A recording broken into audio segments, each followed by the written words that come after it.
Praise the Lord. Good to see everyone. Bagamat maulan ay narito tayo because we know the importance of prayer.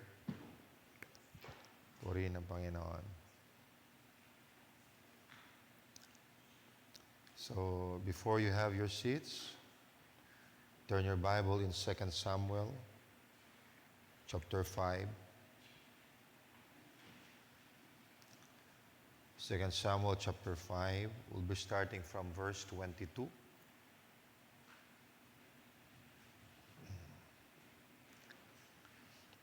It says here, "And the Philistines came up yet again." Look at the word again kasi katatapos lang ng digmaan ng Israel against the Philistines. God gave them a victory. And the Philistines gathered again. Sabi dyan, "And the Philistines came up yet again and spread themselves in the valley of Rephaim. And when David inquired of the Lord, he said," this is the instruction of God, "Thou shalt not go up, but fetch a compass behind them, and come upon them over against the mulberry trees. And let it be, when thou hearest the sound of a going in the tops of the mulberry trees,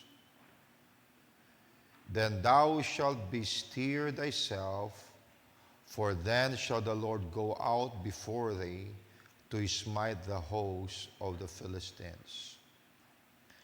And David did so, and the Lord had as the Lord had commanded him, and he smote the Philistines from Giva until thou come to Gazer. Now, can we read all together verse 24? So let's read it together slowly, because this was God's instruction to David. "And let it be,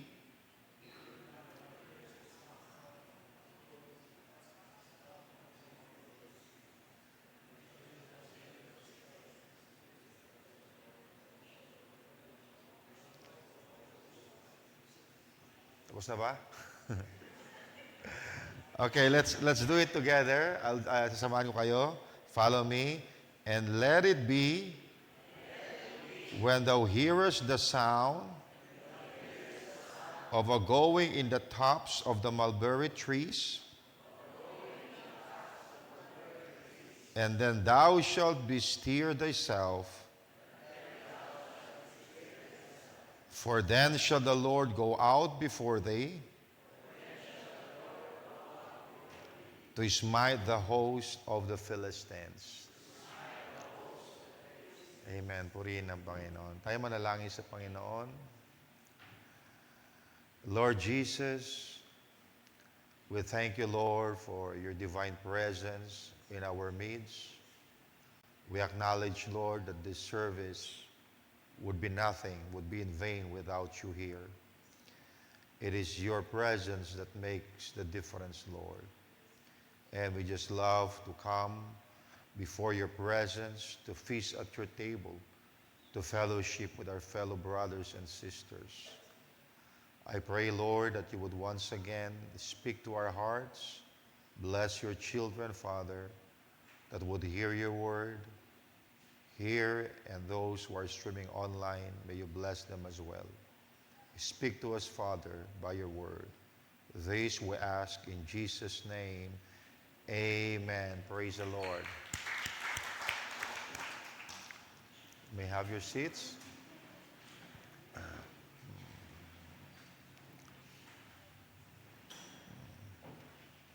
So this coming Friday, bukod sa ating regular Friday service, ay tuloy-tuloy po dahil magkakaroon po tayo ng overnight prayer meeting. And pagkat alam ko na kailangan ito ng iglesia, this is the power plant.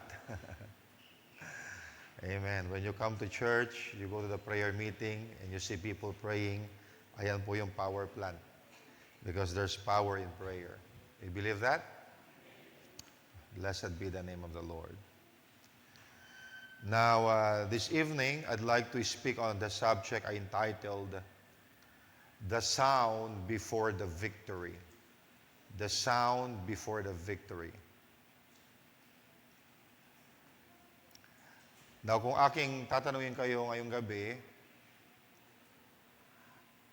ano ang gusto niyong maranasan mula sa Diyos, ay marahil iba-iba ang ating magiging sagot. May magsasabing, Pastor, gusto kong maranasan ang answered prayer. May iba naman sabi nila, gusto kong makita ang himala ng Diyos. May magsasabing, gusto kong magkaroon ng tagumpay sa laban ko sa buhay. At wala namang masama sa mga bagay na yon. Pero habang pinag-aaralan ko ang bahaging ito ng kasulatan, may isang bagay na tumimos sa aking puso. Napansin ko na bago ibigay ng Diyos ang tagumpay, una muna siyang kumikilos sa kanyang mga lingkod. He first moved to His servant. Bago niya baguhin ang sitwasyon, madalas binabago niya muna ang ating puso. At bago niya buksan ang pinto, tinuturuan muna niya tayong maghintay. At bago niya ibigay ang victory, tinuturuan muna niya tayong makinig sa kanyang tinig. At iyang bagay mismo ang nangyari kay David. Pagkatapos lamang niyang manalo sa digmaan against the Philistines o sa mga Filisteo, isang napakalaking tagumpay ang nangyari. Pero nang bumalik ang parehong kahaway para sa panibagong laban, hindi sinabi ni David, nanalo na ako noon. Kaya alam ko na ang gagawin ko. Now, hindi siya umasa sa kanyang dating karanasan, hindi siya umasa sa kanyang sariling kakayahan, muli siyang lumapit sa Panginoon. At muli siyang nagtanong sa Panginoon. Ito yung sinasabi sa Bible that in all your ways acknowledge God and He will direct thy path. So muling nagtanong si David sa Panginoon dahil alam ni David na ang tagumpay ay hindi nanggaling sa kanyang galing sa pakikipaglaban. Ang tagumpay ay nanggaling sa kanyang pagsunod sa Diyos. At nang magtanong siya, kakaibang naging sagot ng Panginoon. Hindi agad sinabi ng Diyos, humayo ka at lumaban. Pagkat nung unang laban, ayun ang sinabi ng Panginoon, go up. Pero this second time, hindi agad sinabi ng Panginoon na humayo ka at lumaban. Sa halip sinabi niya, kapag narinig mo ang tunog sa ibabaw ng punong mulberry, saka ka kumilos. Now, napakagandang larawan nito, ano? Hindi muna pinakita ng Diyos ang tagumpay. Hindi muna pinatakas ang mga Filisteo. Hindi muna pinagbaksak ng Diyos ang mga kaaway. Una, nagbigay siya ng isang tunog. Isang palatandaan na ang Diyos ay nagsisimula ng kumilos. At naniniwala ko hanggang ngayon ay ganoon pa rin ang Diyos pagkat hindi siya nagbabago. Now, hindi na tayo naghihintay ng tunog sa mga puno, pero ang Diyos ay patuloy na nagbibigay ng mga spiritual signal sa kanyang mga anak. Minsan sa pamamagitan ng kanyang salita, minsan sa pamamagitan ng pangangaral, minsan sa isang tahimik na conviction ng Espiritu Santo, minsan sa panibagong uhaw sa pananalangin, minsan sa isang burden para sa mga kaluluwang naliligaw, minsan sa isang desire na mas lumapit pa kay Kristo. So ang tanong ay hindi lang, gusto mo bang magtagumpay? Gusto mo bang magkaroon ng tagumpay? Mas mahalagang tanong ay, sensitive ka ba sa pagkilos ng Diyos? Sensitive ka ba sa pagkilos ng Diyos? Naririnig mo ba ang kanyang tinig? Now, dahil marami ang taong naghihintay ng malaking himala, di ba? They are, in anticipation, they are waiting for a great miracle. Samantalang ang Diyos ay nagsisimula munang kumilos sa maliit na paraan sa kanilang puso. Na mga kapatid, bago narinig ni David ang sigaw ng tagumpay doon sa battlefield, narinig niya muna ang banayad na tunog na pagkilos ng Diyos. At ako'y naniniwala, ganun din sa ating buhay. The greatest victories are not won by people who simply fight hard. They are won by people who have learned to walk closely enough with God to recognize when He begins to move. Okay. They walk so close to God na kapag ang Diyos ay nagsalita o kumilos, they could easily recognize. Kaya ngayong gabi, pag-uusapan natin ang mensaheng ito na aking pinamagatang, The Sound Before the Victory. The Sound Before the Victory. At ang dalangin ko na hindi lamang na makita natin ang tagumpay ng Diyos, kundi matuto tayong makinig, maghintay at sumunod sa kanyang pagkilos. Dahil kapag natutunan nating sumunod sa Diyos, ang tagumpay ay susunod din sa tamang panahon. Because God has His own timing. Nabasahin natin muli sa ating text dito sa 2 Samuel chapter 5, verse 22.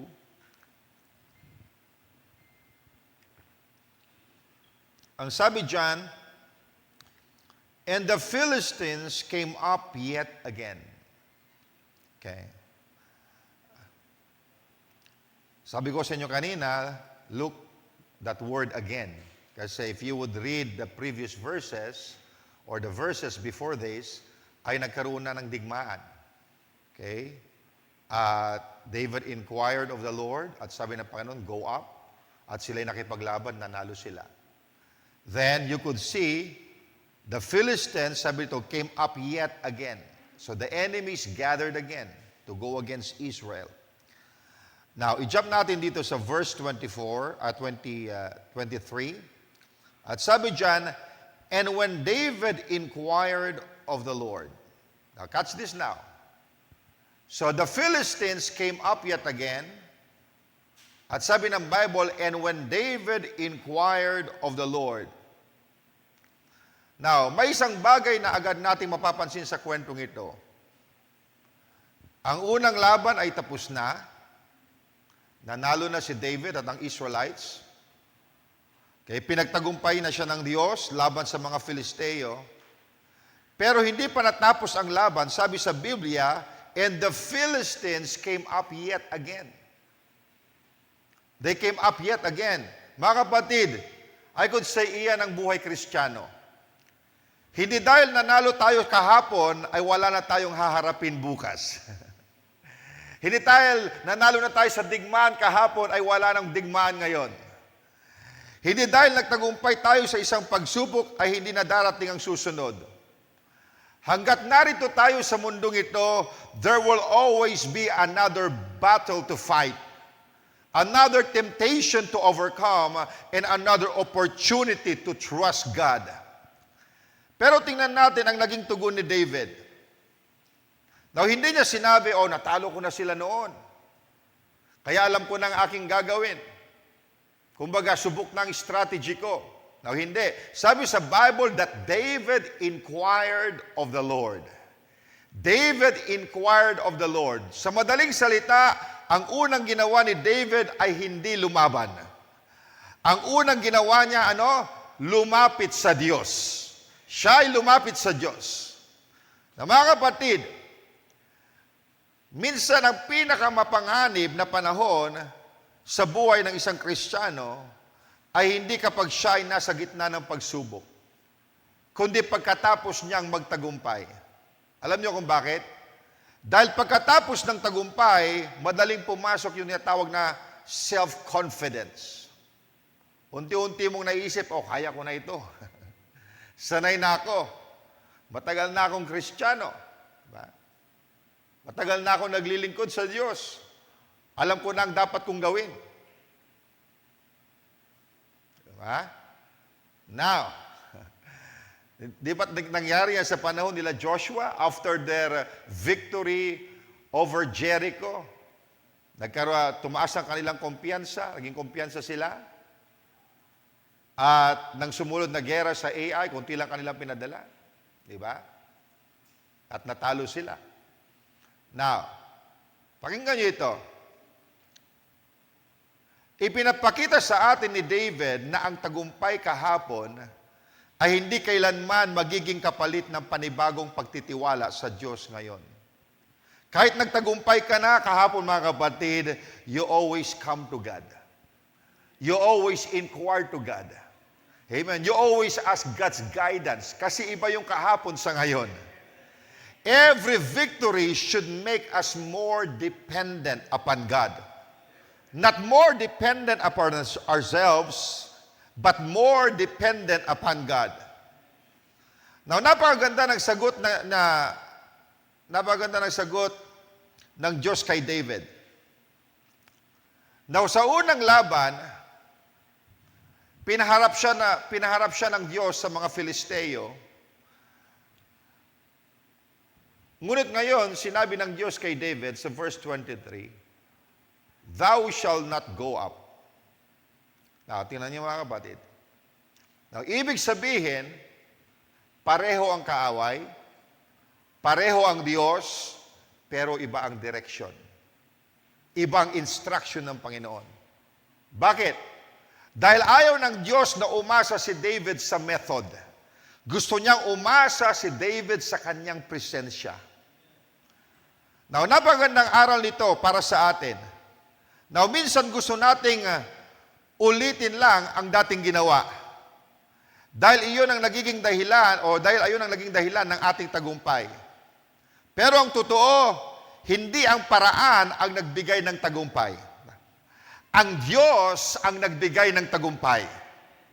Tandaan niyo ito, methods may change. Circumstances may change. But our dependence upon God must never change. Diba? Kinakailangan yung dependence natin sa Diyos hindi nagbabago. Kasi nagbabago ang paraan ng Diyos. Diba? May panahon na yung bulag na lumapit kay Kristo ay binigyan niya na bigla, immediately ng paningin. Maya-maya naman, iba naging kanyang paraan. Pumulot siya ng putik, kanyang dinuraan, ipinahid niya sa mata, katapos ininstrakan niya, pumunta ka doon sa pool of Siloam. Now, yung ginawa niya sa isang bulag, iba naman ang kanyang paraan. Pagkat ayaw ng Diyos na magdepende tayo sa method, gusto ng Diyos magdepende tayo sa Kanya, sa Kanyang presensya, kaya napakahalaga sa anumang bagay na ating gagawin, mga kapatid, we have always to inquire and acknowledge God. And if we do that, the Lord promised that He will surely guide you. He will lead you. Now, even Jesus lived this way. Ito ang dahilan kung bakit sinabi mismo ng Panginoong Hesus, the Son can do nothing of Himself but what He seeth the Father do. That is in John 5:19. The Son can do nothing of Himself but what He seeth the Father do. Na pinaliwanag ni Brother Branham yan, ibig sabihin, amen, hindi basta-basta kumikilos si Christ. Ipinapakita muna ka ng kanyang Ama through vision, yung pangyayari, at sa kanya gagawin. Naalala niyo ba yung kwento na pumunta siya sa isang lugar na maraming mga tao na merong karamdaman, may mga kapansanan? Kasi kapag yung angel ay bumababa doon sa ilog and it troubled the water, ang unang tumalon ay gumagaling. Diba? Nang pumunta si Jesus Christ doon, napakarami may kapansanan. Now, paano niya alam kung sino kanyang lalapitan? Because the Father showed it to him through vision before he went to that place. Kaya sabi niya, the Son can do nothing of Himself but what He seeth the Father do. Now, isipin niyo yon. Kung ang ating Panginoon ay hindi kumikilos ng hiwalay sa Ama, gaano pa kaya tayo? Now, hindi tayo tinawag upang maging independent Christians. Tinawag tayo upang maging Spirit-led Christians. Now, hindi lang sa malalaking desisyon, kundi araw-araw. Hindi lang kung meron kang malaking desisyon na gagawin, Lord, gabayan mo ako. Hindi, mga kapatid. Nais natin araw-araw na tayo gabayan ng Panginoon. Araw-araw sa ating pananalita, sa ating paglilingkod, sa ating pamilya, sa ating ministry, sa ating pakikitungo sa kapwa. Every day we should walk, okay, in His will. And every day we should ask, Lord, what are you saying today? Now, parang ang Israel sa ilang, diba? Araw-araw bumababa yung mana mula sa langit. Pero hindi nila pwedeng sabihin, marami tayong mana kahapon. Hindi na tayo lalabas ngayon. Now, ang mana kahapon ay hindi sapat sa pangangailangan ng ngayon. Actually, kung yung kahapon, tinago mo, kinabukasan, mabubulok. At ganun din sa spiritual na buhay. Hindi sapat na sabihin, malakas ang experience ko sa Diyos noon. Na-bless ako nung nakaraang camp meeting. Ginamit ako ng Diyos noong isang taon. Now, salamat kung naka-experience ka. Salamat sa mga bagay na yon. Pero ang tanong, ano ang ginagawa ng Diyos sa buhay mo ngayon? Pagkat ayaw ng Diyos ng ating buhay maging stagnant, there could be another experience with God. Hindi mo laging babalikan yung lumang ginawa ng Diyos. Ang tanong, ano ang ginagawa ng Diyos sa buhay mo ngayon? Pagkat wala ka na sa nakaraan, nandito ka na sa presente. Now, may ilan sa ating ngayong gabi na matagal nang naglilingkod sa Panginoon. Na huwag nating hayaan ang ating nakaraan ang maging kapalit ng ating paglakad kasama ng Diyos. Hindi sapat ang lumang testimonya. Hindi sapat ang dating anointing. Hindi sapat ang tagumpay ng kahapon. God is inviting us into a fresh walk with Him today. Now, bago dumating ang tagumpay laban sa mga Filisteo, may isa pang tagumpay na nangyari. Nagtagumpay si David laban sa kanyang sariling kumpiyansa. Pagkat natuto siyang muling lumapit, muling magtanong, at muling maghintay sa Diyos. Na mga kapatid, iyon ang unang tagumpay na nais ng Diyos sa ating lahat. Hindi lamang upang baguhin ang ating sitwasyon, kundi turuan tayong lumakad na lubos na nakadepende sa Diyos. God wants us to be dependent on Him. Now, at nang maghintay si David sa direksyon ng Diyos, hindi agad ibinigay ng Diyos ang utos na lumaban. Sa halip, binigyan muna siya ng kakaibang palatandaan. Ang sabi niya, when thou hearest the sound of a going in the tops of the mulberry trees. Now, ano ba ang kahulugan ng tunog na yon? At paano natin makikilala ang pagkilos ng Diyos sa ating panahon? Now, yan ang bagay na nais kong talakayin. Recognizing the sound of God's moving. Basahin natin muli sa verse 24, 2 Samuel 5. Verse 24. Now look at God's instruction. Ang sabi niya, and let it be, when thou hearest the sound of a going in the tops of the mulberry trees, that then thou shalt bestir thyself, for then shall the Lord go out before thee. Now pagkatapos maghintay ni David sa Panginoon, hindi agad ibinigay ng Diyos ang utos na lumaban. Sa halip, ang sabi niya, kapag narinig mo ang tunog sa ibabaw ng punong mulberry, mga kapatid, isipin nyo ito. Bakit tunog? Bakit hindi na lang sinabi ng Diyos, okay, kapag narinig mo kapag nakita mo apoy mula sa langit na bumaba? O bakit hindi na lang kidlat? Diba? O bakit hindi na lang isang anghel na bumaba at magsabi kay David, David, ngayon na! Diba? Sa halip, isang simpleng tunog lamang. Alam niyo kung bakit? Dahil nais ng Diyos na maturuan si David ng isang napakahalagang aral. Ang taong malapit sa Diyos ay natututong kilalanin ang kanyang pagkilos kahit sa mga simpleng paraan. Ganyan ang Diyos. Di ba? Kapag ikay malapit sa Panginoon, mga kapatid, kahit simpleng paraan, nakikita mo, nare-recognize mo ang pagkilos ng Diyos. Hindi kinakailangang extravagant or something na very unusual. Kahit simpleng pagkilos ng Diyos ay iyong nare-recognize if you are so close to God. Now, napakahalaga nitong maunawaan. The sound was not the victory. Hindi pa tumakbo ang mga Filisteo. Hindi pa nagwagi si David. Wala pang nakitang pagbabago sa battlefield. Pero sinabi ng Diyos, kapag narinig mo ng tunog ng mulberry, okay, yung tunog ng mga dahon doon sa tuktok ng mulberry, kapag narinig mo na yan, ang sabi ng Panginoon, for then shall the Lord go out before thee. Ang ibig sabihin, ang tunog ay palatandaan na ang Diyos ay nagsisimula ng kumilos. Now, hindi si David ang mauuna. Ang Diyos ang mauuna. At ang trabaho ni David ay hindi pangunahan ang Diyos, kundi sundan ang Diyos.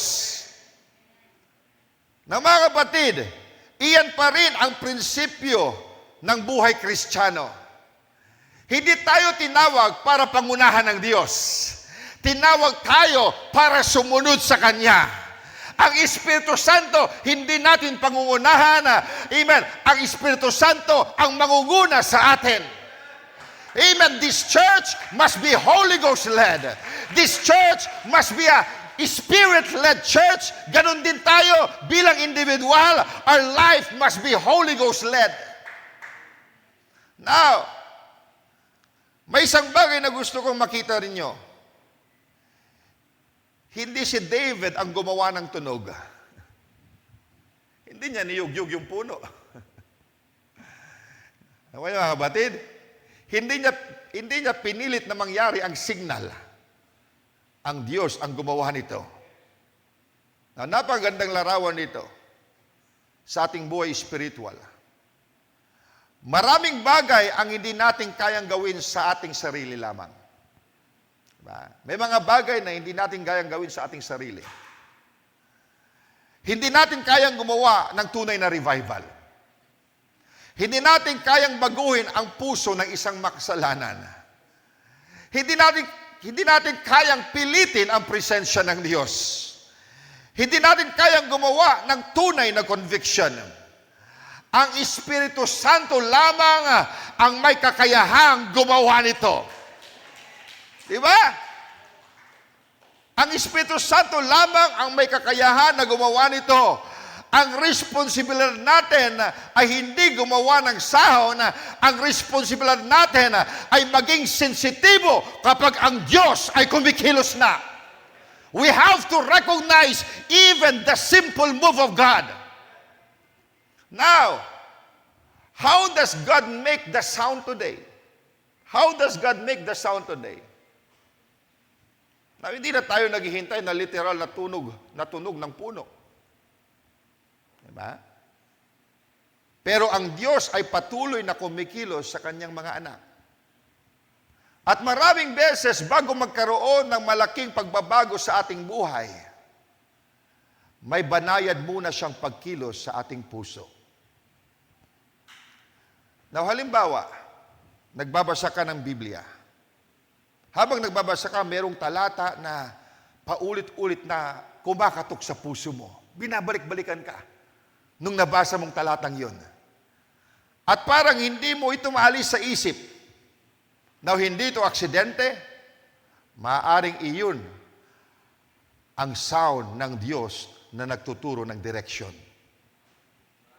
O minsan habang nananalangin ka, biglang nagkaroon ka ng burden na ipanalangin ng isang tao, hindi mo alam kung bakit, bigla na lang nag-drop sa isip mo yung kanyang pangalan. Hindi mo alam kung bakit, pero hindi ka mapalagay hanggat hindi mo siya napapanalangin. Mga kapatid, marahil ang Diyos ay kumikilos na. Now, minsan naman, habang nakikinig ka sa pangangaral, habang nandiyan ka na nakaupo, nakikinig ka sa pangangaral, may bahagi na mensahe na tila ikaw ang kinakausap ng Diyos. At habang ikaw'y nakaupo, hindi ka mapakali, hindi ka komportable, pagkat meron kang nadaramang conviction na huwag mong baliwalain yon. That could be the sound before the victory. Now, hindi lamang victory over circumstances. Amen. That could be victory over pride, victory over bitterness, victory over compromise, victory over hidden sin na gusto ng Panginoon na tanggalin mo sa iyong buhay. Now, naalala ko si Propeta Elijah. Minsan hinahanap niya ang Diyos. Dumaan ng malakas na hangin. But God was not in the wind. Nagkaroon ng lindol. But God was not in that earthquake. Nagkaroon ng apoy. Pero wala ang Panginoon sa mga yon. Pagkatapos ay dumating ang still small voice. Still small voice. Now, napakagandang paalala nito. Minsan naghihintay tayo ng extraordinary, samantalang ang Diyos ay nagsisimula ng kumilos sa ordinary. Naghihintay tayo ng malakas na himala, samantalang ang Diyos bumubulong na sa ating puso.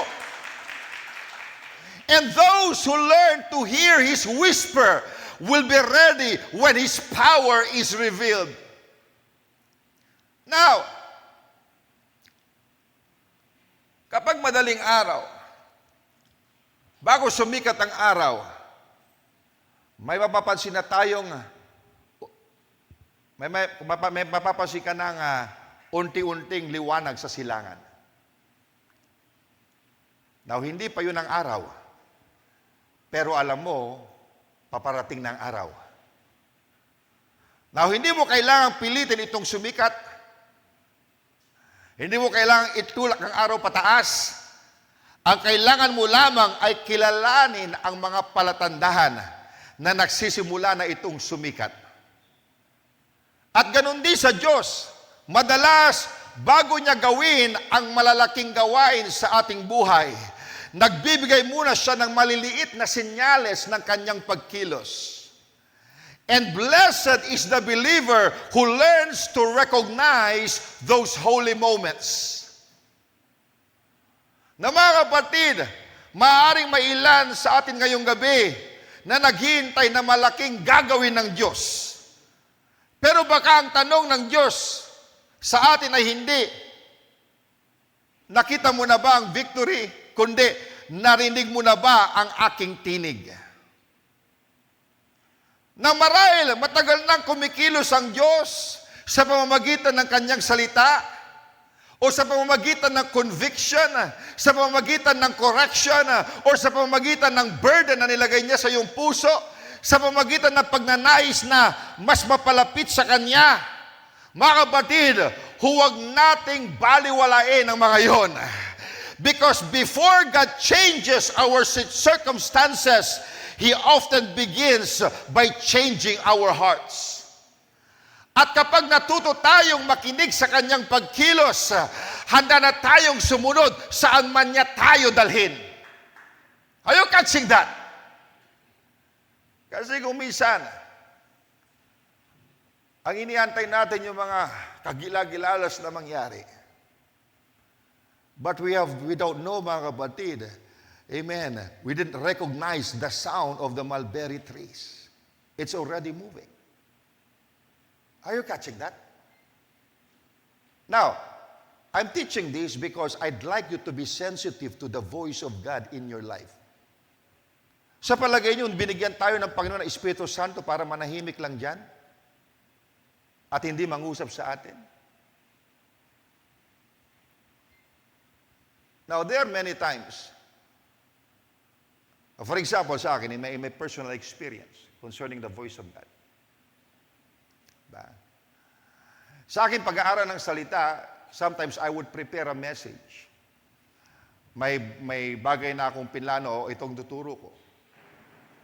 For example, sa nakaraang buwan, I was planning. Nasabi ko, dahil sa nangyayari sa Middle East ngayon o sa mga current events, ay gusto kong mag-focus ngayon sa prophecy.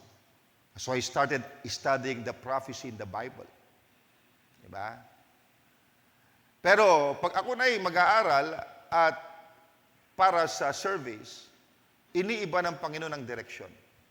Bigla siyang magdadrop ng ibang thought sa aking puso, doon sa aking pinagpaplanuhang ituturo. Now, I am sensitive on that.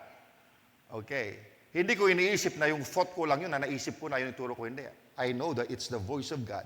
It's the sound of the mulberry tree. Siyang nagdadrop noon, mga kapatid, na mensahe sa akin. Diba? So, hindi ko ipipilit yung gusto kong ituro. Anong gagawin ko, mga kapatid? Amen. Pagkat alam ko, ayun ang senyales na kumikilos na sa akin ng Panginoon. Amen. Para i-direct niya ako sa mensahe na kinakailangang marinig ng iglesia.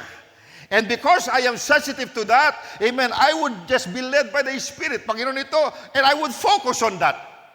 And when I preached on that message, ayun pa lang pangangailangan ng iglesia. Hindi ko kinakailangan, amen, habang ako'y nag-aaral, ay merong audible voice na may magsalita sa aking tainga, mga kapatid, o merong anghel na ako makita at sabi niya, Ian, huwag yan ang ituro mo. Ito ang gusto kong ituro. No! I have to recognize that many times in my life, the Lord is speaking to him in that still small voice. Do you see that? Are you catching that? Now, kung minsan, if you're not sensitive, it's already the voice of God. Akala mo, isip mo lang. Because you don't know how the Holy Ghost works. Now, kahapon, kagabi, since walang pasok yung mga bata, then maging yung mga kapatid ko, hindi sila nakabiyahe ng Maynila. So we called for a family prayer devotion ng gabi.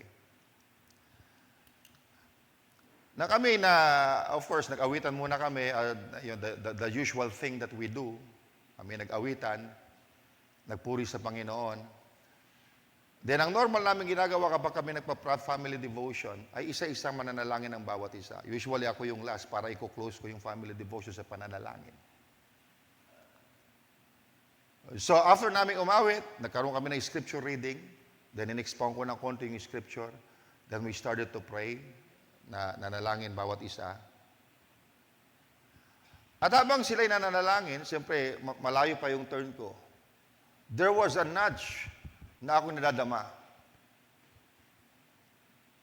sa aking puso. Merong mga nagdadrop sa akin. Naalala mo ba si Jacob? Okay? How he called his sons and he prayed over them. Kung paano si Joseph, dinala niya si Ephraim at si Manasseh at pinag-pray sila ni Jacob to bless them. He laid his hands on them. Now, I was just sitting there, pinapakinggan ko sila manalangin, I was praising the Lord. But I feel that nudge in my heart. Sabi niya, okay, when it's your turn, huwag ka lang manalangin, tawagin mo isa-isa yung pamangkin mo, dalhin mo sa harapan mo at i-lay hands mo sila. Lahat ng pamangkin mo kasama si Ina. So, I was just listening as they were praying, but I already feel the nudge of the Spirit. Okay? It's the sound of the mulberry tree. So, when it comes to my turn, sabi ko, before ako manalangin sa lahat, I'd like to pray sa bawat pamangkin ko. Okay, I'd like you to come in front of me, sit down in my front, and I would lay hands on you. And when I did that, nag-move ang Holy Spirit. Lahat kami, we were all groaning. Okay? And some were speaking in tongues, and and every one of us were crying out. Why? Because I was sensitive to the nudge of the Spirit. Ano kaya kung sabi ko, binaliwala ko yung sinasabi sa akin? No, mga kapatid. Sometimes, we are not just sensitive. The Lord is speaking to us. Hindi nilagay ng Panginoon yung Holy Spirit dyan. Amen. Para hindi man nagsasalita yan, mga kapatid. Do you see that? So, what do you do, mga kapatid? If you see na kapag kumikilos, mga kapatid, anong gagawin? You just respond. You obey. Pagkatayo ng sinyales. And how do I know that that was the Spirit of God is speaking to my heart? Because when I obeyed, kumilos ang Panginoon, hagulgul kami lahat. Do you see that? What was that? It is the sound of the mulberry tree. Nang nadadama ko na, mga kapatid, the Lord is giving me instruction. I just follow His instruction and I see the Spirit of God move. At ganun din sa ating buhay, mga kapatid. Amen. Ang Espiritu Santo nilagay ng Panginoon dyan. Nakikipag-usap siya sa atin. Kung minsan hindi lang tayo sensitive, but it's already the voice of the Lord. Are you catching that? I'm giving you examples because we've got to be sensitive. Kahit sa service, mga kapatid, kung minsan, you could already see the sound of the mulberry trees. Yung mga iba sensitive and they are being touched by God. Yung mga iba, hindi sila sensitive. Nang Panginoon ay kumikilos lang. They just sit still doing nothing. Pero yung mga taong sensitive, mga kapatid, they are being touched by the Holy Ghost. Why? Because they see that the Lord is moving. Hallelujah! Amen. The mulberry trees are moving and they are responding. They are responding. They are responding. Amen. To the moving of the Holy Ghost. Do you see that? Sa prayer line ni Brother Branham, marami mga nakapila dyan. Diba? Ang mga usher, ang tinitingnan nila yung prayer cards. They were looking at the prayer cards. Okay? Also, prayer cards number 101 to 110, pumila na dito. O si Brother Branham, okay, papanalangin niya yung mga nakapila. Pero alam niyo, mga kapatid, sometimes he would stop and he would look at the audience. Bagamat wala sila doon sa pila, they have touched the great high priest. At sabi ni Barbara, oh, you brother there sitting there, na ganitong suot, you're praying to God that I would speak to you. At sabi niya, meron kang ganitong karamdaman, but the Lord has heard your prayer. You are healed. You have touched the great high priest. Do you see that, mga kapatid? Why in the service, some are receiving from God because some people na nakaupo doon, kahit amen. They are sensitive to the presence of God. They are sensitive that someone extraordinary, supernatural is standing behind the pulpit. Amen. Nandoon yung angel of the Lord and suddenly, iiwanan niya yung platform, pumunta sa tao. Why? Pagkat merong humihigop sa kanya. Because there's someone responding sensitive to the presence of God. Kaya, mga kapatid, when the mulberry started moving, mga kapatid, we have to yield ourselves. We have to respond. Because, mga kapatid, if you respond, you will receive a blessing from God. That's why some people receive, some people not. Why? Because they are not sensitive to the moving of the Holy Ghost. Now, look at this. Ngayon, may isa pang mahalagang bagay. Hindi sinabi ng Diyos kay David na kapag narinig mo ang tunog, manatili ka lang dyan. Hindi yun ang sinabi ng Panginoon sa kanya. Ang sabi niya, thou shalt bestir thyself. Sa madaling salita, hindi sapat na marinig mo ang pagkilos ng Diyos. Kailangan nating tumugon or kinakailangan natin itong tugunan na ang agarang pagsunod. Now, don't delay when God begins to move. Na maganda siguro basahin natin yung verse na yan. Okay, verse 24. Anong sabi dyan? And let it be when thou hearest the sound of a going in the tops of the mulberry trees, then thou shalt bestir thyself. For then shall the Lord go out before thee to smite the hosts of the Philistines. Now, then thou shalt bestir thyself, for then shall the Lord go out before thee. Now, napansin ba ninyo na hindi nagtapos ang utos ng Diyos sa pakikinig?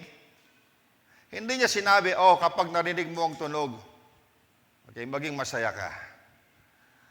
Hindi niya sinabi, kapag narinig mo ang tunog, ikwento mo sa iba. Ang sabi niya, then thou shalt bestir thyself. Sa madaling salita, David, kapag narinig mo na akong kumikilos, amen, huwag kang manatiling nakatayo.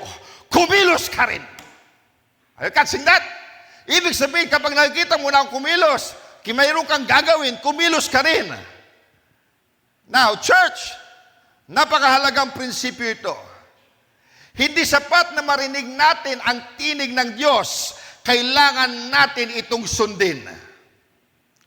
Na maraming tao ang gustong makarinig ng mensahe.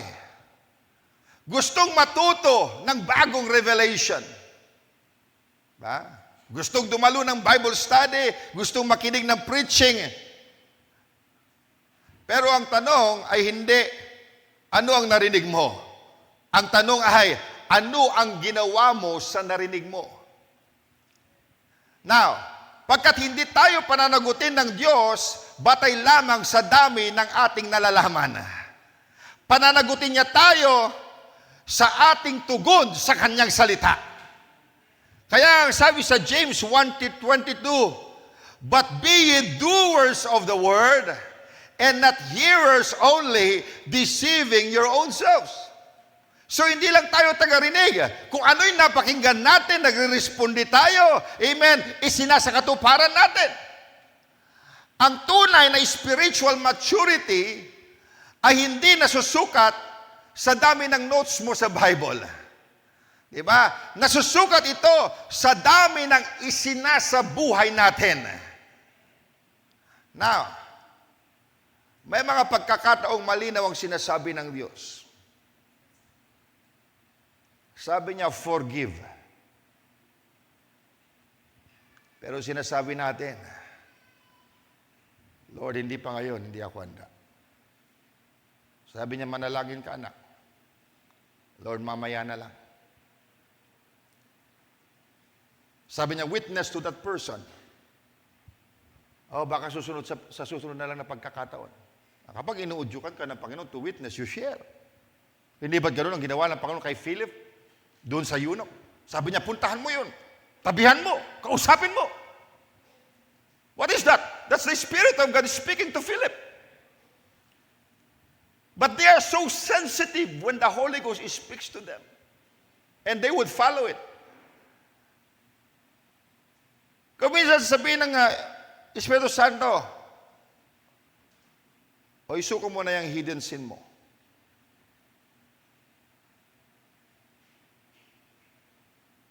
Lord, hindi pa ako handa. Na mga kapatid, maraming pagkakataon na hindi tayo tumatanggi sa Diyos, pinagpapaliban lang natin siya. Pero tandaan nyo ito, even delayed obedience is a missed opportunity to walk with God. Why? Pagkat hindi natin alam kung babalik pa yung pagkakataon na yon. Diba? Isipin nyo si Abraham. Nang sabihin ng Diyos sa kanya, get out of your country. Hindi sinabi ni Abraham, pag-isipan ko muna. Meron na akong negosyo rito. Meron na akong sariling tahanan dito. Established na ako sa lugar na ito. Bakit ko iiwanan? Teka, pag-isipan ko muna. No. The Bible simply says, and Abraham departed. And that obedience opened the next chapter of God's purpose. Isipin din natin ang mga alagad. Nagsabihin ni Jesus, follow me.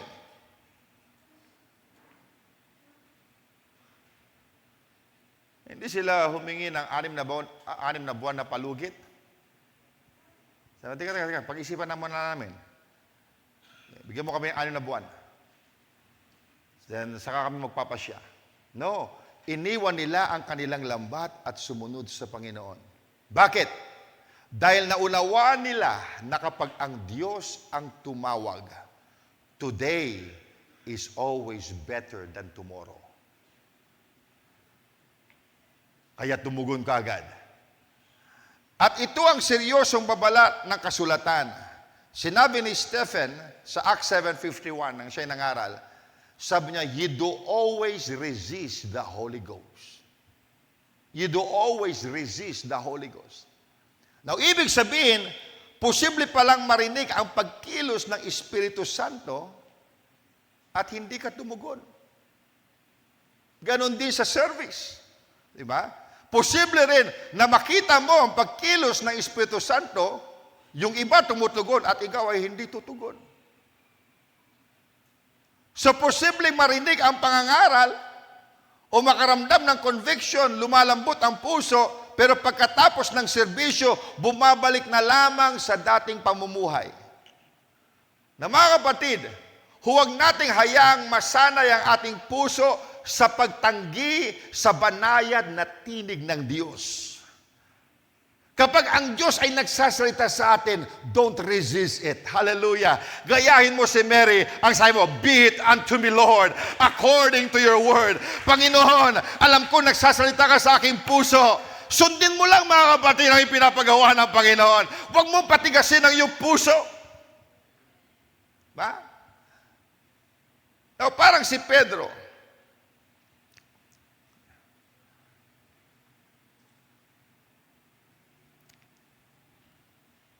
Parang si Pedro, nang tawagin siya ng Panginoon,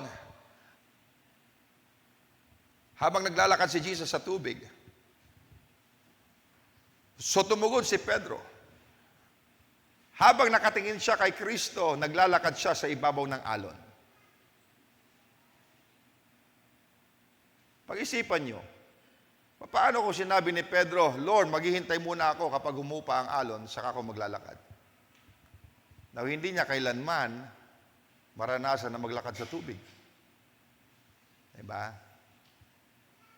Maraming himala ang hindi natin nararanasan, hindi dahil walang kapangyarihan ng Diyos, kundi dahil naghihintay tayo ng perpektong kondisyon bago tayo sumunod.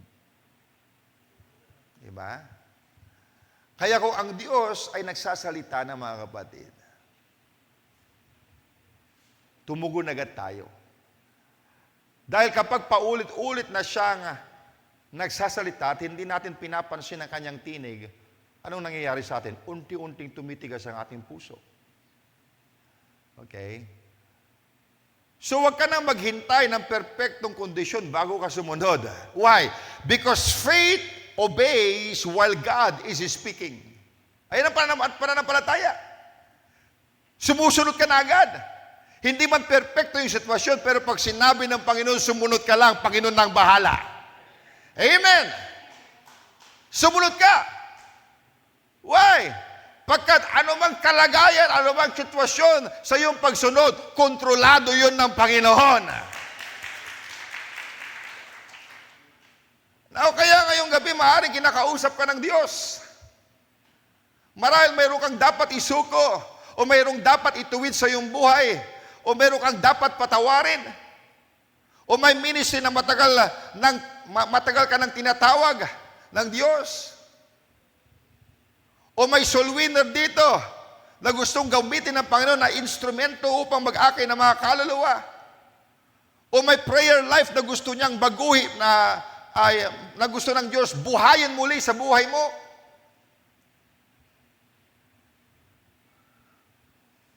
Now, huwag mong isipin na kapag nakaupo ka dyan, ang mensahe na yan ay para sa iba lamang, hindi para sa akin. Marahil ngayong gabi, ikaw ay nakaririnig ng sound of the mulberry trees. At kung ganoon, ang tanong ay hindi na Narinig mo ba? Ang tanong na ay, ano ang gagawin mo ngayon? Diba? Now, meron pang napakagandang katotohanan sa teksto na ating binasa. Hindi sinabi ng Diyos, kumilos ka at susunod ako. Ang sinabi niya, for then shall the Lord go out before thee. Napakagandang pangako. Kapag tayo ay tumugon sa kanyang tinig, matutuklasan nating hindi tayo ang nauna sa laban, ang Diyos pala ang nauna na. Amen. Yan ang gusto kong talakayin. The Lord goes before those who walk with Him. Basahin muli natin sa verse 24. Anong sabi ng Panginoon sa huling bahagi? For then shall the Lord go out before thee to smite the host of the Philistines. Na mga kapatid,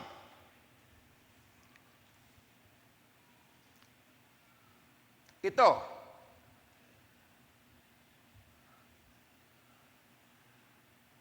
na marahil ang pinakamagandang bahagi ng pangakong ibinigay ng Diyos kay David ay ito. Pansinin niyo ang sinabi ng Diyos. Hindi niya sinabi, David, kapag narinig mo na ang tunog, ikaw ang maunang sumugod.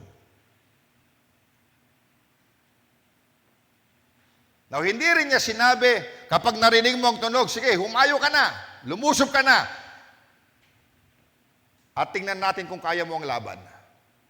No. Ang sabi ng Panginoon, for then shall the Lord go out before thee. Now, napakagandang pangako. Hindi si David ang mauuna. Ang Diyos ang mauuna. Hindi si David ang unang haharap sa mga Filisteo. Ang Diyos ang naunang humarap sa kanila. Na mga kapatid, isa ito sa pinakadakilang katotohanan ng buhay Kristiyano. Kapag tinawag tayo ng Diyos na sumunod, hindi tayo pababayaan ng Diyos sa laban. Hindi niya tayo pababayaan na lumaban na mag-isa. Kung saan niya tayo inakay, naroon na siya. Amen. Kung saan niya tayo sinugo, nauna na siya. Kung ano ang pinapagawa niya sa atin, handa na siyang tulungan tayo. Amen! Kaya sinasabi ko sa inyo mga kapatid, tumugon lang kayo sa tinig ng Panginoon. Amen! Pagkat anuman ang pagsubok o laban na inyong haharapin, nauna na ang Panginoon para sa inyo. At mananalo kayo pagkat siya'y nauna para sa inyo. Magkikipaglaban ang Diyos para sa inyo. Amen. Hindi tayo yung mauuna, pagkat siya yung leader. Mauuna ang Panginoon. Amen. Hindi ba't napagandang malaman niya mga kapatid? Bago ka humarap sa problema mo, nauna na ang Panginoon. Bago ka lumaban sa pagkikipagbaga mo, nauna na ang Panginoon. At kung ang Diyos ang nauna, sumunod ka lang, panalo ka na sa digmaan. Amen. Purihin ang Panginoon. Now, tingnan nyo, napakagandang pangako. Dito sa Deuteronomy 31 verse 8. Na binanggit ni Moses sa Israel. Deuteronomy 31 verse 8.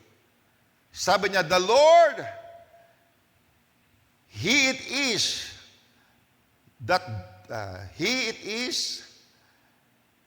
that go before thee. God always go before us. He will be with thee. He will not fail thee, neither forsake thee.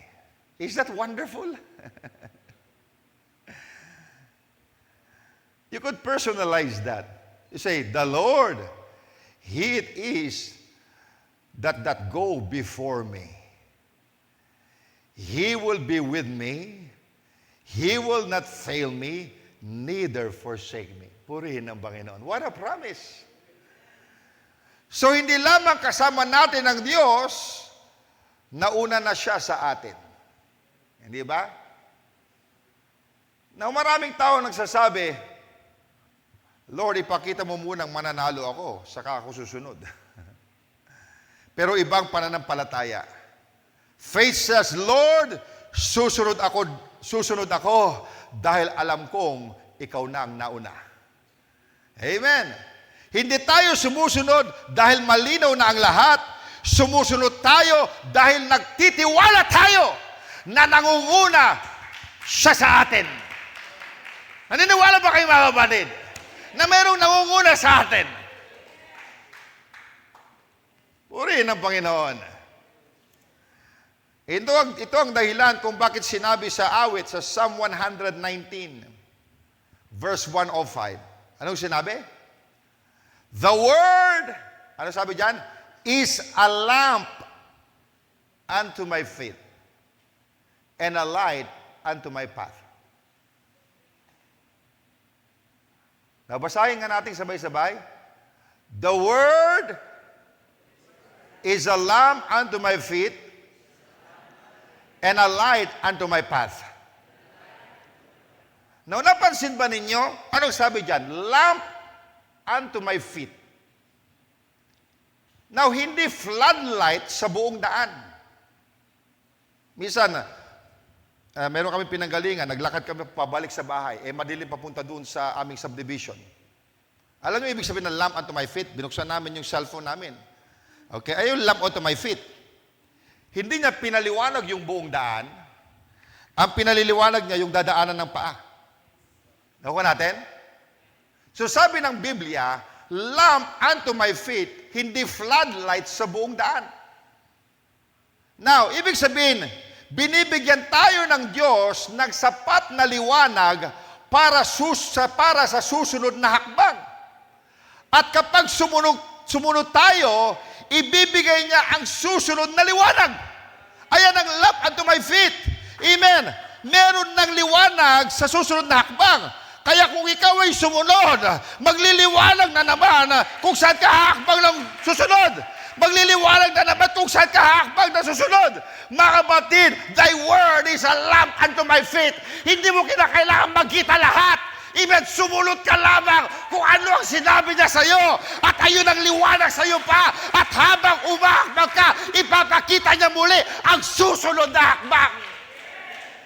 Bakit hindi kinakailangan ipakita ng Panginoon lahat para matuto kang magtiwala sa Kanya at sumunod sa Kanya na kahit konting impormasyon lamang, hindi buong detalya, sumusunod ka na sa Kanya.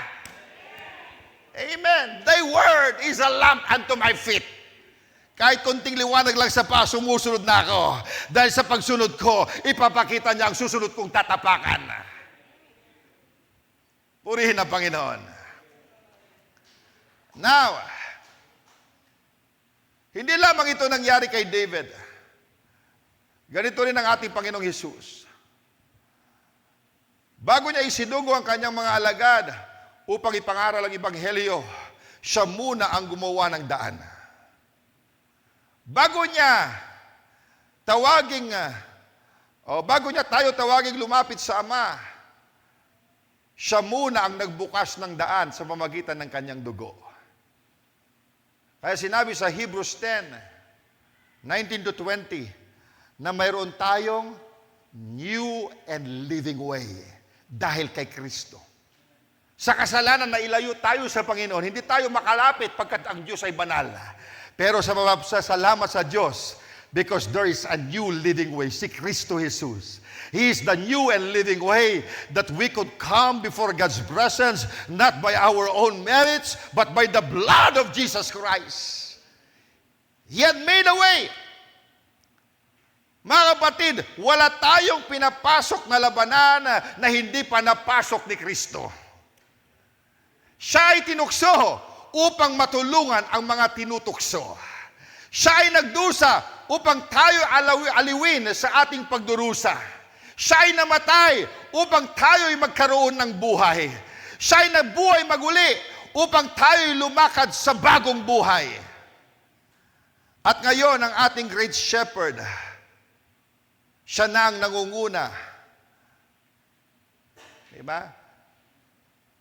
Siya ang pastor, tayo ang mga tupa.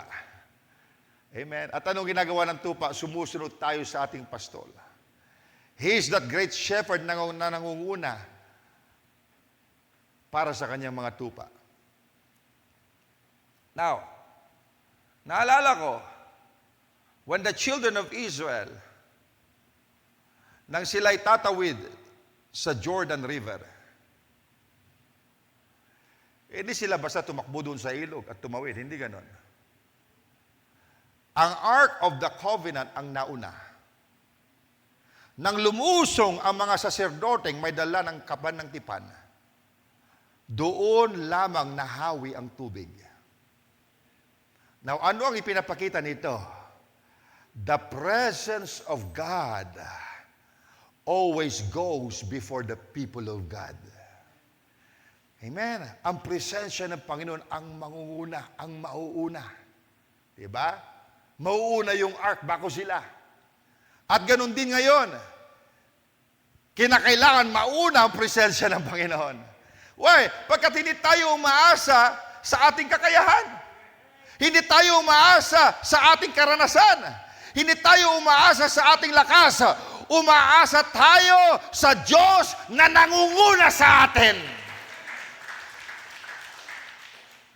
Now, marahil may ilan sa atin ngayong gabi na natatakot sa susunod na hakbang. May desisyong kailangan gawin.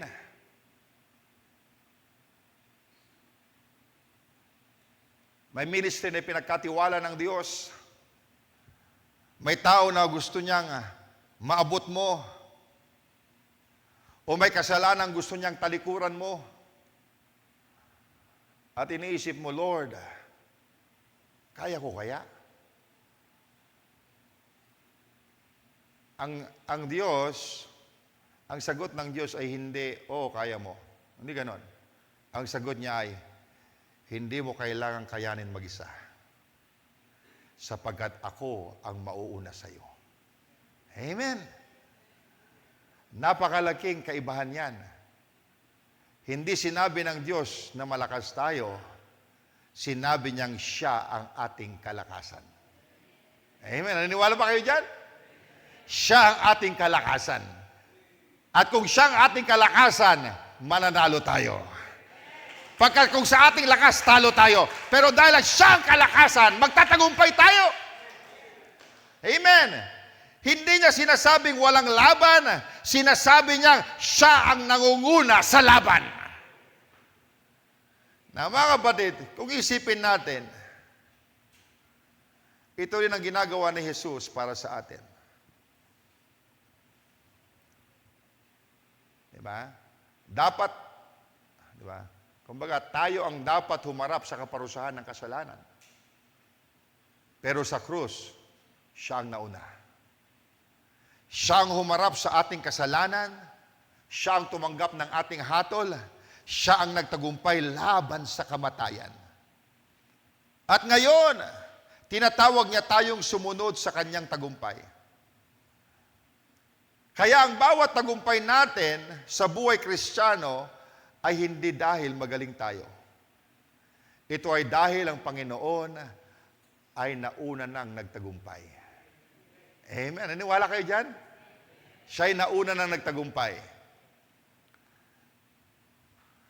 Now, ngunit may isa pang tanong na natitira rito. Kung ang Diyos ay kumikilos, kung ang Diyos ay nagbibigay ng mga sound, kung ang Diyos ay nauuna sa atin, ano ang mangyayari sa mga taong natututong lumakad kasabay ng kanyang pagkilos? Na makikita natin sa huling bahagi ng message na ito, na those who learn to move with God become instruments to whom God brings victory to others as well. Ulitin ko. Those who learn to move with God become instruments through whom God brings victory to others as well. Now, ayan ang huli natin pag-uusapan. Living in step with God's moving. Nabasahin natin sa verse 25. Anong sabi sa verse 25? Sa ating text. 2 Samuel 5. Anong sabi dyan? And David did so as the Lord commanded him. Now, catch this now. And David did so as the Lord commanded him. Now, I love those simple words. Ang sinabi sa Bible, David did so. Wala nang debate. Wala nang pag-aalinlangan. Walang delay, walang pagbabago sa utos ng Diyos. David simply obeyed. At dahil sumunod siya, nakita niya ang ipinangakong tagumpay ng Diyos. Dahil sumunod siya, nakita niya ang himala. Naku niyo mga kapatid, kung tayo susunod mga kapatid, makikita natin ang manifestasyon ng pangako ng Diyos. Makikita mo ang tagumpay sa buhay mo. So David simply obeyed. Diba? And because he followed, he obeyed, he saw the victory. Now, napakagandang paalala nito. The victory was not in hearing the sound. The victory was in obeying the God behind the sound. Okay mga kapatid, ang tagumpay ay hindi yung napakinggan mong sound, kundi yung pagtupad doon sa tinig. Naku natin, kahit ikaw yung nakakaupo dyan mga kapatid, napapakinggan nyo yung mga bagay na inilalahad ng Panginoon sa atin. Kahit napapakinggan nyo, wala dyan ang victory. Ang victory, kung ano yung instruction ng Panginoon na lumalabas dito, ginagawa mo, doon mo masusumpungan ang victory. Naku nyo mga kapatid, kung mapapansin natin ang buhay ni David, hindi lang minsan siyang nagtanong sa Panginoon. Paulit-ulit nating mababasa sa kasulatan, David inquired of the Lord. David inquired of the Lord. Now, hindi lamang kapag may malaking problema. Diba? Hindi lamang kapag desperado na siya. Ito na ang naging lifestyle ni David. Dahil kung gagawin siya, nag-i-inquire siya. Hindi nyo ba alam sa ating mga kapatid, marami sa atin namamali ng desisyon. Diba? Why? Because padalos-dalos tayo. We did not inquire before the Lord. Diba? But if we inquire, He will guide us. Ayun ang bagay na matutunan natin kay David. Ito'y pangalawa ng digma niya sa mga Filisteo. Kung babasahin niyo yung una, and David inquired of the Lord. At siya nagtagumpay. At sabi niya, pangalawa na ito. Nag-gather muli mga Pilistino. Hindi na ako mag-i-inquire. Laban na agad. Hindi mga kapatid, lumapit uli siya sa Panginoon. Ayan ang nais ng Panginoon. Maging dependent tayo sa Kanya mga kapatid. Hallelujah! At may iwas tayo sa pagkakamali. Why? Because we always inquire of God. And that is the blessing of inquiring of the Lord. Diba? Huwag lamang kapag may problema kayo. Mag-inquire kayo sa Panginoon. Amen. Gawin na nating lifestyle ang pag-inquire sa Kanya. Mga kapatid, ang nais ng Diyos ay hindi lamang paminsan-minsang pagsunod. Ang nais niya ay isang buhay na palaging nakikinig at sumusunod sa Kanya. Diba? Hindi lang tuwing Sunday. Hindi lang sa tuwing may revival. Hindi lang kapag may problema, kundi araw-araw. Amen? Araw-araw. Anong sinabi ni Apostol Pablo sa Romans 8 verse 14? For as many as are led by the Spirit of God, they are the sons of God. Are we sons of God? So if we are sons of God, you believe that we are led by the Spirit of God? Do you believe that? If we are sons of God, do you believe that we are led by the Spirit of God? Yes! Ang sabi diyan, we are led. For as many as are led by the Spirit of God, they are the sons of God. Now, hindi sinabi diyan, as many as are occasionally led. Hindi sabi diyan, kundi are led. It means a continuing walk, a daily dependence, a life that stays sensitive to God's dealing. Now, sa buong Biblia, mapapansin nating hindi hinahanap ng Diyos ang pinaka-talented. Hindi rin ang pinakamatalino o ang pinakamalakas. Hinahanap niya ang mga pusong marunong tumugon sa kanyang tinig. Si Samuel ay bata pa lamang nang sabihin niyang, "Speak, for thy servant heareth." Si Isaiah naman ay nagsabi, "Here am I, send me." Si Mary ang sabi niya, "Be it unto me according to thy word." So lahat sila ay may isang katangian. Ano? Responsive sila sa Diyos. Na mga kapatid, hindi naghahanap ang Diyos ng perpektong taong hindi na nagkakamali. Naghahanap siya ng mga taong available. Available people. Mga taong handang makinig, handang maghintay, at handang sumunod. At kapag meron tayong nakikitang pagkilos ng Diyos, huwag natin itong papalampasin. Kapag may taong tila bukas ang puso sa Ebanghelyo, kausapin natin. Bahagyan natin. Let us be sensitive. Kung may kapatid na nanghihina, palakasin natin. Diba? Kahit bata. Kung mayroong bata na parang interesado, mayroong interest sa Panginoon, turuan natin. Bahagyan natin. Kapag may pagkakataong makapaglingkod sa Diyos, gawin natin ito habang bukas pa ang pintuan.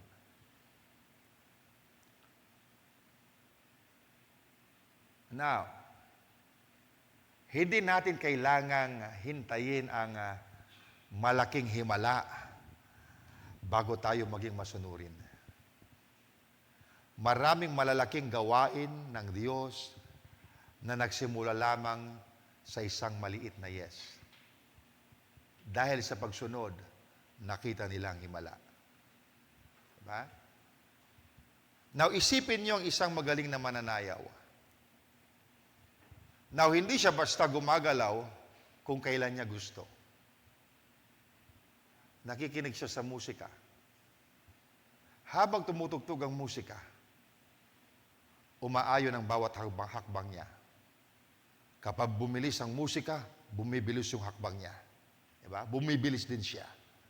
Kapag huminto ang musika, humihinto rin siya. Now, ganun rin ang buhay Kristiyano. The Holy Spirit sets the rhythm. Hindi tayo ang nagdidikta ng takbo ng ating buhay. We learn to move with Him. Amen? Kapag siyang nagsabing huminto, humihinto tayo. Amen? At kapag siya'y nagsabing maghintay, naghihintay tayo. Kapag siya'y nagsabing humayo, hahayo tayo. Why? Kinakailangan masunurin tayo sa Espiritu Santo ng Diyos.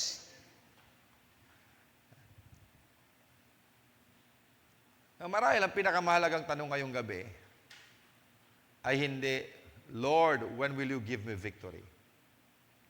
Marahil ang tanong ay, "Lord, am I still walking in step with you?" Sensitive pa ba tayo sa kanyang salita?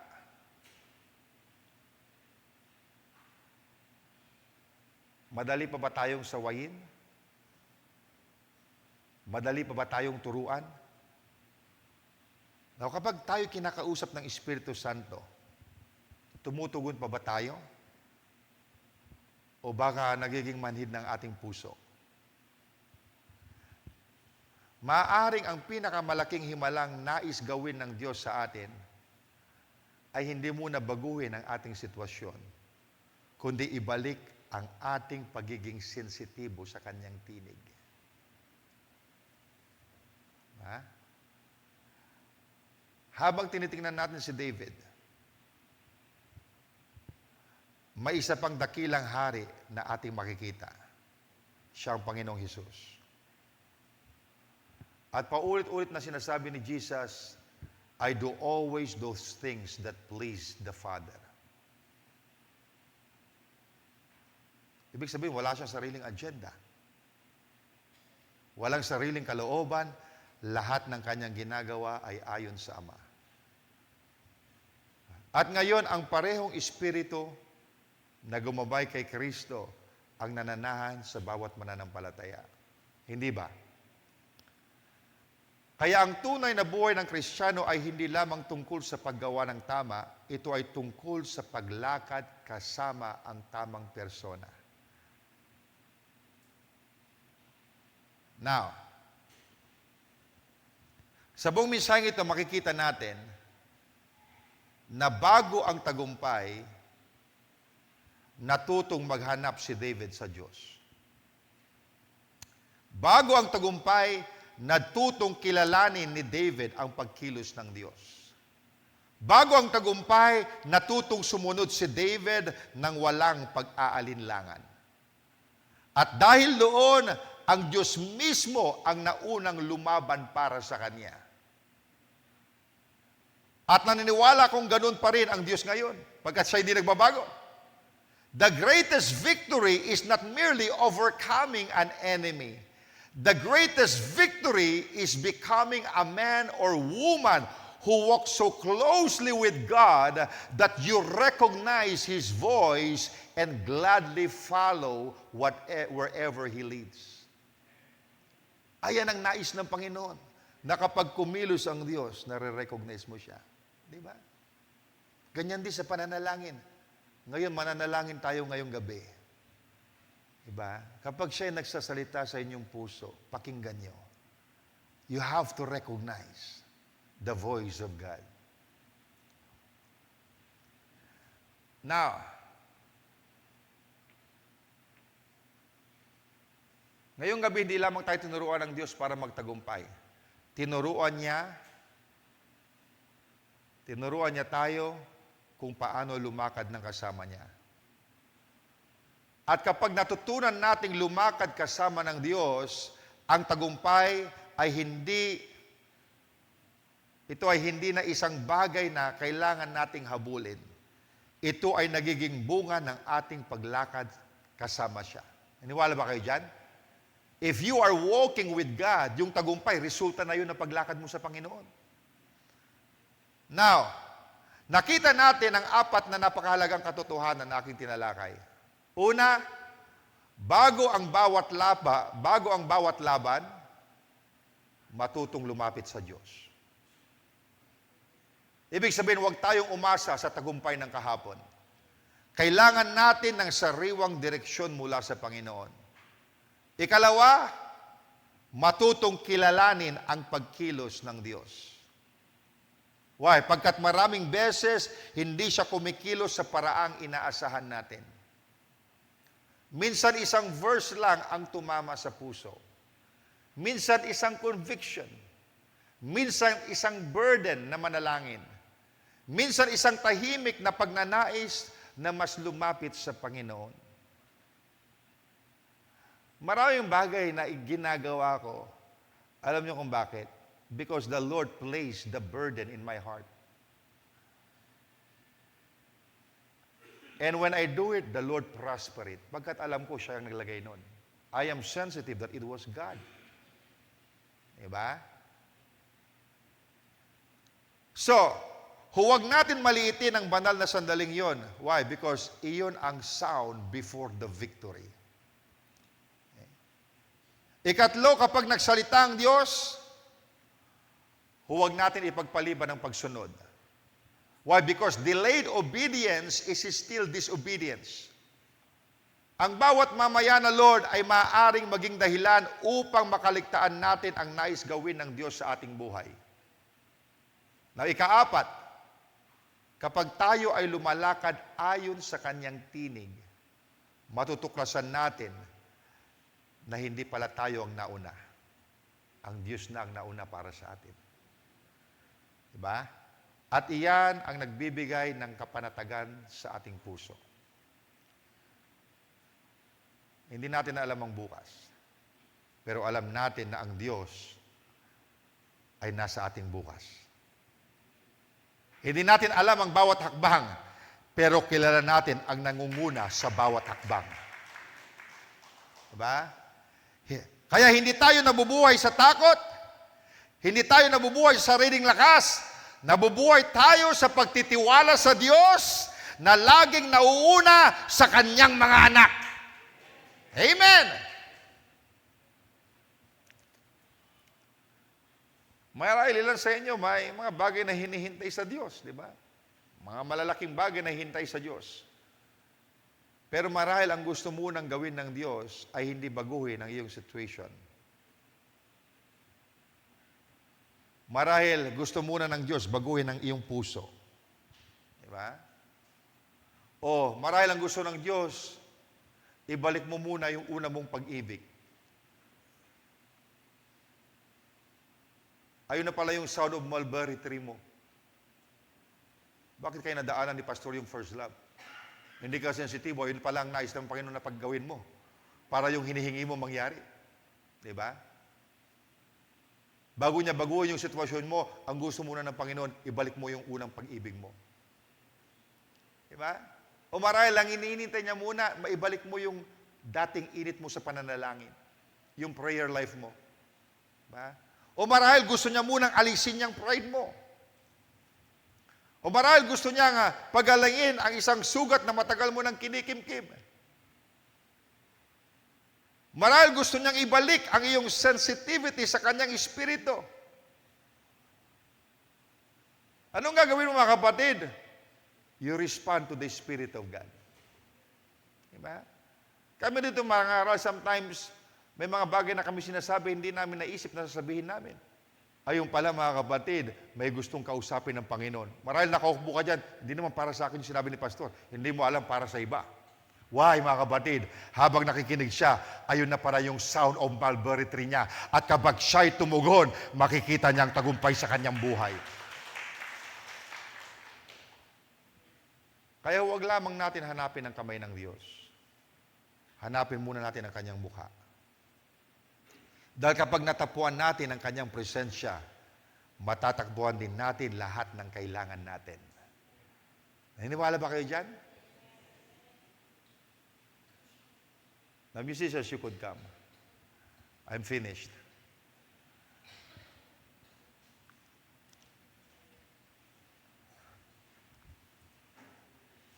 Ito ang nais ng Panginoon ngayong gabi, mga kapatid. Okay? The Lord wants us to be sensitive in His voice. Sometimes, I'm telling myself, what if I would preach recognizing the voice of God? Because alam niyo, kung minsan so many times, ang Diyos nagsasalita sa atin. But we are not that sensitive to the voice of God. We are not that sensitive. Diba? Kung minsan akala mo it's just a thought na biglang naisip mo, nag-drop, you did not recognize it's already the voice of God. And when you respond to that, makikita mo ang pagkilos ng Panginoon. Diba? Even in my individual prayer, sometimes nanalangin ako sa Panginoon. Sometimes I would tell Him many things. I will pour out my heart to the Lord. And sometimes I would stop in the middle of my prayer because I sense that the Lord wants to speak to me something. And I would just listen. And sometimes yung utterance lumalabas sa aking bibig, He would be speaking directly to me. Why? Mga kapatid, kung minsan we miss God because of His simplicity. Diba? We miss God because of His simplicity. Yung minsan yung mga iba, Gagawin ko yan. Pag may nakita akong vision o may anghel na nagsalita sa akin at bumaba, gagawin ko na. But they didn't realize that the Lord has been speaking. Kung minsan, through the minister na nangangaral, habang kayo nakikinig dyan, ang Diyos na pala ay nagsasalita sa inyo. That could be the sound of the mulberry tree. Sometimes, habang kayo nananalangin, may nag-drop sa inyo, ayun na pala yun. O kung minsan, nagbabasa kayo ng Biblia. After mong binasa, pabalik-balik yung scripture na yun. Why? Because it's already giving you instruction. And if you are not that sensitive with God, you ignore it. Pero mga kabatid, but the Lord is teaching us now.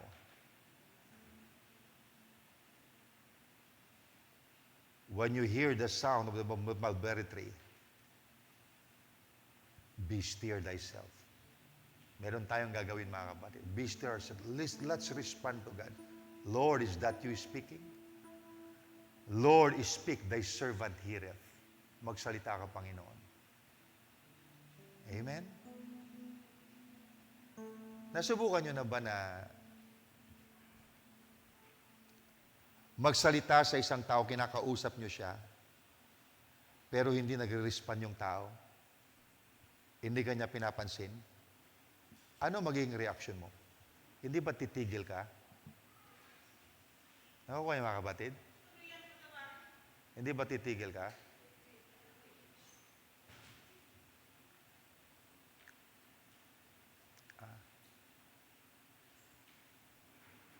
Ba? Ganon din ang Diyos. Many times, if we are not sensitive to the voice of God, may mga panahon na nagsasalita sa atin, and because we always ignore it, then He stop doing it. Pero God wants to bring back our sensitivity to the voice of God.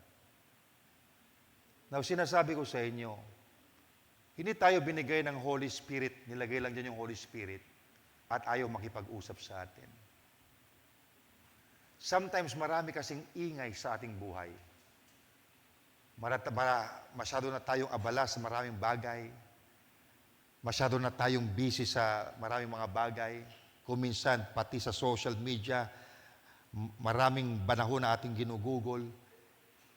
Alam niyo kung minsan ang kailangan natin gawin, bakit hindi tayo manahimik? Let's come out from that noise. Diba? You shut yourself from the noise of the world. And you come to God. At kapag lumapit ka sa Panginoon, it's you and Him. Diba? Kaya kung minsan nawawala yung sensitiveness kasi masyadong marami ng ingay sa buhay natin. Ang dami nating iniisip, ang dami nating mga bagay na pinagkakabalahan. Why don't we have a quality time with the Lord? Nalalapit tayo sa Kanya, wala tayong ibang iniisip. Lord, this time is just dedicated for you. Wala akong ibang iisipin. I just want to talk to you. I just want to fellowship with you. And by that time, mga kapatid, ibabalik ng Panginoon yung sensitivity sa Kanyang tinig. Because many times, the Lord wants to fellowship with us. Hindi lamang dito sa simbahan. Kahit nagmamaneho ka, kahit nasa opisina ka, o marahil nagluluto ka, mga kapatid, God could speak to you. Akala nyo ba, mga kapatid, si Brother Branham, he was just seeing vision kapag mayroong isang malaking convention? At ang Diyos nakikipag-usap lamang kapag nandun siya sa nangangaral siya? Hindi, mga kapatid. Many times, if you read his life story, kung minsan, nandun siya sa woods. Ang purpose niya mag-hunting. But he was so close with God, na kahit siya nandun sa gubat, para mag-hunting ng kanyang pagkain, the Lord would speak to him. At alam niya kapag ang Diyos ay nagsasalita. Suddenly, he would stop, tatanggalin niya ang kanyang sombrero, and he would just stop and listen to the voice of God. What was that showing us, mga kapatid? That God doesn't just speak here in the church. Na kahit tayo nandoon sa ating regular na routine, mga kapatid, God could speak to us. Do you understand that, mga kapatid? There was a time na si Samuel, hindi niya alam ang tinig ng Panginoon. Na nagsasalita ang Panginoon sa kanya, Akala niya, tinatawag siya ni Eli. Pumunta siya kay Eli. Eli, tinatawag ba ako? Hindi kita tinatawag. Bumalik ka doon. Katapos, bumalik si Samuel. Katapos, Samuel. Muna ulit siya kay Eli. Hindi pa siya kasi sanay sa tinig ng Panginoon.